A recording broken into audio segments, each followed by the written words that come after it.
इसी दौर में कई न्यूज एंकर ऐसे आए जिन्होंने अपनी सादगी, सरलता और खूबसूरती से दर्शकों के दिलों पर अपनी खास जगह बना ली थी।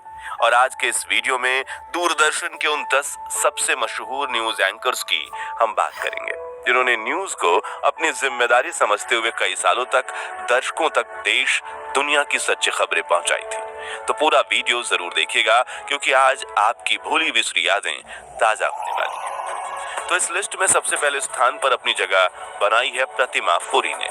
दोस्तों, आप में से 80 और 90 के दशक के लोग ये बात अच्छी तरह से जानते होंगे कि उस वक्त दूरदर्शन पर समाचार का मतलब होता था 100% सही खबर आना, जिसकी शुरुआत हुई 15 अगस्त 1965 के दिन जब जर्नलिस्ट प्रतिमा पुरी ने दूरदर्शन की पहली न्यूज रीडर बनकर दर्शकों को कुछ ही मिनटों में देश भर में होने वाली बड़ी बड़ी घटनाओं के बारे में बताया और दर्शक ने उनकी न्यूज बुलेटिन की काफी तारीफ की।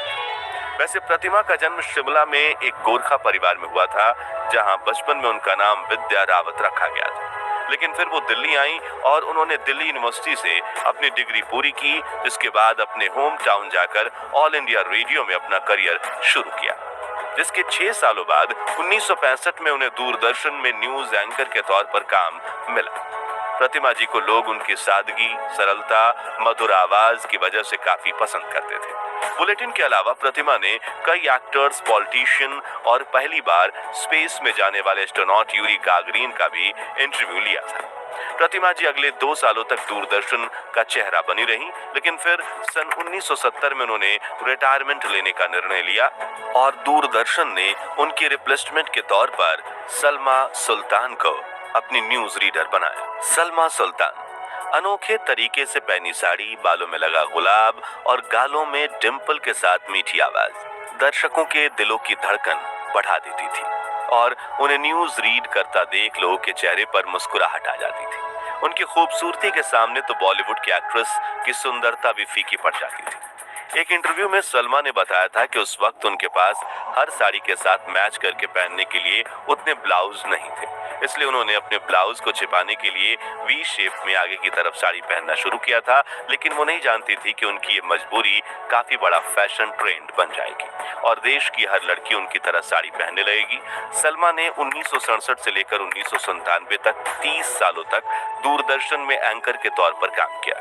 वह पहली ऐसी एंकर थी जिन्होंने भारत की पहली महिला प्रधानमंत्री इंदिरा गांधी की हत्या की खबर दूरदर्शन पर दी थी। न्यूज रीडर की भूमिका से रिटायरमेंट के बाद सलमा सुल्तान ने अपने प्रोडक्शन हाउस की शुरुआत की, जिसमें उन्होंने दूरदर्शन के लिए पंचतंत्र से सुनो कहानी, स्वर मेरे तुम्हारे और जलते सवाल जैसे कई लोकप्रिय धारावाहिक बनाए और 2005 में रिटायरमेंट ले ली। लेकिन आज भी सलमा की न्यूज बुलेटिन को याद करके 90 के दशक के लोगों के चेहरे पर मुस्कुराहट आ जाती है। शमी नारंग। दोस्तों, 70 के दशक में जब दूरदर्शन अपने न्यूज रीडर की तलाश में था, तब करीब 1 लाख उम्मीदवारों में एप्लीकेशन दिया था, लेकिन उनमें से चुने गए थे शमी नारंग। 70 और 80 के दशक में उन्होंने अपनी गहरी आवाज में बुलेटिन देकर दूरदर्शन को काफी लोकप्रियता हासिल कर पाई थी। यहाँ तक कि दिल्ली मेट्रो में यात्रा के दौरान आप जो गहरी बैरीटोन सुनते हैं, अगला स्टेशन उद्योग भवन है, उसके पीछे भी शमी नारंग ही है। इसके अलावा उन्होंने rapid metro rail Gurgaon, Mumbai metro, Bengaluru metro, Hyderabad metro rail और जयपुर मेट्रो में भी अपनी आवाज दी थी। शमी आईआईटी दिल्ली से इंजीनियरिंग में ग्रेजुएट हैं और आजकल वो एक न्यूज एंकर्स को ट्रेनिंग देते हैं। शोभना जगदीश। दूरदर्शन की सबसे लोकप्रिय न्यूज रीडर रह चुकी शोभना की सादगी के दर्शक कायल थे। अपने बालों को बड़े करीने से जुड़े में बांधे हुए खूबसूरत साड़ी पहनकर शोभना रोज अपनी मधुर आवाज में समाचार बुलेटिन पढ़ती थी, जिसे देश भर के लोग सुनते थे। एक हल्की मुस्कान के साथ समाचार शुरू करना और उसी मुस्कान के साथ समाचार समाप्त करना शोभना जी की खास पहचान हुआ करती थी।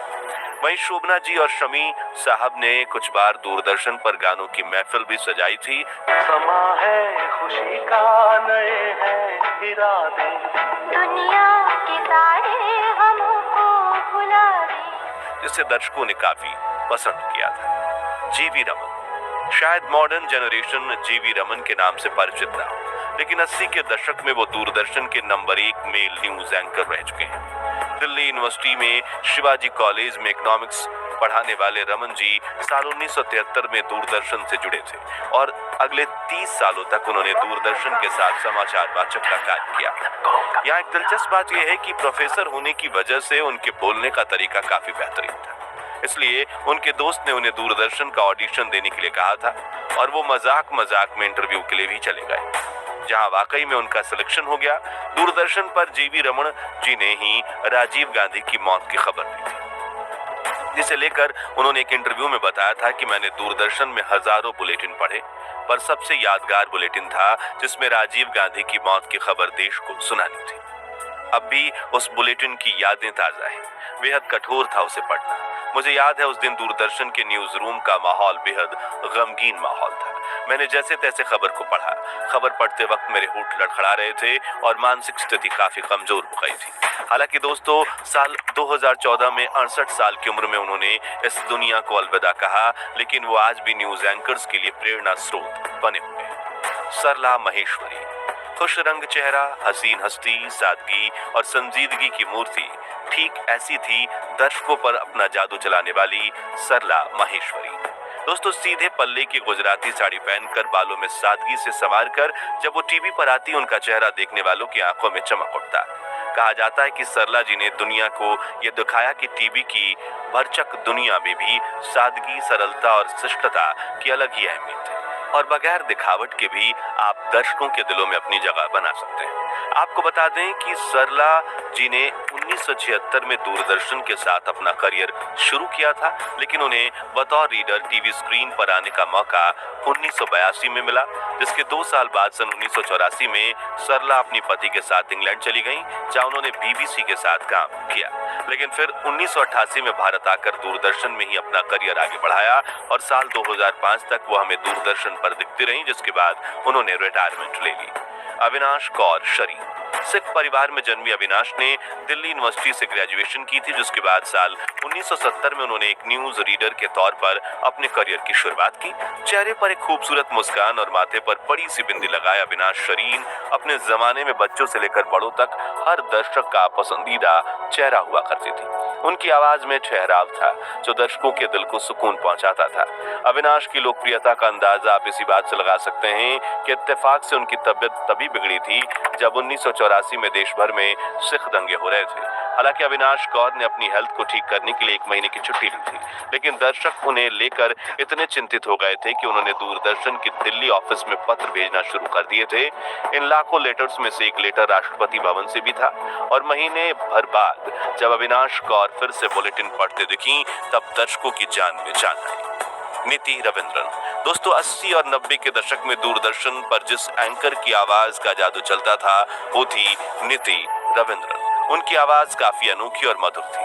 नीति ने ही 1997 में मदर टेरेसा की मृत्यु की न्यूज पेश की थी और विदेश मंत्रालय के लिए एक documentary 50 years of India's independence बनाई थी, जिसे इंटरनेशनल लेवल पर भी कई पुरस्कार मिले थे। रिनी सिमोन खन्ना, केरल में एक भारतीय वायुसेना अधिकारी के घर जन्मी रिनी सिमोन खन्ना अपने समय की प्रसिद्ध न्यूज रीडर थी, जिन्होंने 1985 से 2001 तक पूरे 16 साल तक दूरदर्शन के साथ काम किया। और आप में से दिल्ली में रहने वाले दर्शक जो रोजाना दिल्ली मेट्रो में स्टेशन बताने वाली स्पष्ट आवाज सुनते हैं, नेक्स्ट स्टेशन इज उद्योग भवन, वो आवाज पता है किसकी है? जी हाँ, रिनी सिमोन खन्ना की। नीलम शर्मा, हिमाचल प्रदेश में जन्मी नीलम जी की पढ़ाई लिखाई दिल्ली में हुई थी। उन्होंने साल 1995 में दूरदर्शन के साथ अपने करियर की शुरुआत की थी और उन्हें उस समय की सबसे खूबसूरत लेडीज न्यूज एंकर के टाइटल से नवाजा जाता था। न्यूज रीडिंग के दौरान अपने चेहरे पर एक मनमोहक मुस्कान लिए नीलम जी त्रुटिहीन हिंदी उच्चारण करती थी। उन्हें अपने ड्रेसिंग सेंस और हेयर स्टाइल की वजह से भी जाना जाता था। दूरदर्शन के साथ अपने 20 सालों के सफर में नीलम जी हमेशा साड़ी, बिंदी और खुले बालों के साथ नजर आईं। अपने बेबाक अंदाज की वजह से Neelam ji best news anchor और अन्य कई अवार्ड्स भी जीत चुकी थी।